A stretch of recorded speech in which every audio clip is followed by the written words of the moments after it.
Бір уыс топырақ. 1996 жылы Шалқар ауданынан Ақтөбеге көшіп келдік.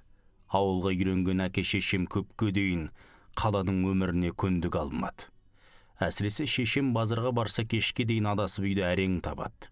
Әкем 5-ші қабаттан төменге түспей үнемі терезе алдында телміріп отырады. 4 жылдан соң шешем науқастанып қалды. Денесі ауырлап орнынан әрең тұрады.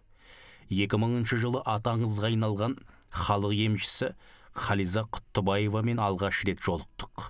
Жүзінен нұры төгілген емші жақсы қабылдады. Шешемнің бет ажарына қарап тұрып: "Апа, үйде ауылдан келген сұры чемодан бар екен, соның ішінде бір зат бар", деді. Шешем селк ете қалды. "Ол не?" "Бейіттен құм алыпсыз." "Иә, ауылдан көшер кезде әжемнің моласынан топырақ алып едім", деп шешем маған қарады. "Бейіттен ештеңе алуға болмайды, әруаққа ауыр тиеді. Сол орамалға түйілген бір уыс құмды адам аяғы баспайтын жерге апарып көміп тастаңдар. Бәрі жақсы болады", деді емші Қализа. Шешем сауып кетті. Ол осыдан кейін бала күнінде басынан өткен мына бір оқиғаны жайып салды. Оны есі кіргенде әкесі айтыпты: "Шешем Шәмен Ырғыз ауданы Тәуіп совхозында дүниеге келіпті.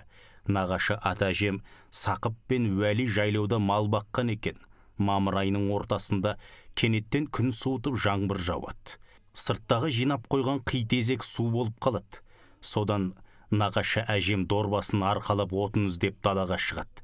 Қырдың басынан үйілген төмпешіктер көреді, сол арадан қураған ағаштар тауып алады. Отынды ағаш үйге әкеліп кептіріп, мосы ошаққа қазанды қойып, астына от жағып ет салады. Түс мезгілі. Сырттан мал жайлап келген нағашы атам ошақ басына қыздырынып жатып қалады. Шешем әкесінің үстіне шығып ойнайды. Ол кезде 2 жаста екен, нағашы әжем нан илеп жатады. Бір кезде сәбидің шыр еткен жан дауысы шығады. Бала жанып жатқан ошаққа түсіп кетіпті. Қызып тұрған шоқтан шешемді суырып алғанша киімдері өртеніп, шаштары түгел жанып үлгереді. Отқа ішімен құлапты. Тұла бойын түгел күйік шалған сәби есінен танып қалады.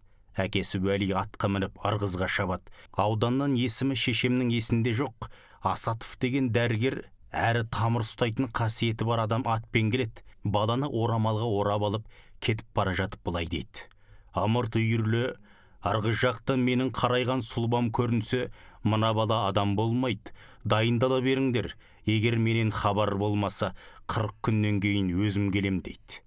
Дәрігер кеткеннен соң күн батып бара жатқанда нағашы ата-әжемнің жүректері дүрсілдеп қатты алаңдайды.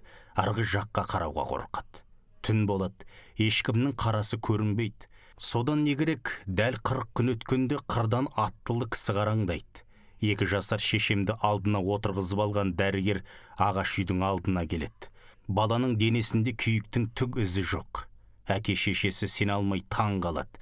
Әлгі дәрігер мынаны айтады: "Сіздер мына ошаққа отынды бейіттің басындағы ескі қорымнан алыпсыңдар. Біліп алғанда бала аман қалмайтын еді. Өмір жасы ұзақ болады", депті. Бұл көпке ой салатын әңгіме. Жалпы бұрын үлкендер бейіттің басынан сынық тас алмаңдар, әруақ ренжейді деп ескертетін. Олар біліп айтады, әруақ ескірмейді, ол мәңгілік. Нұрлыбек Жұбатқан.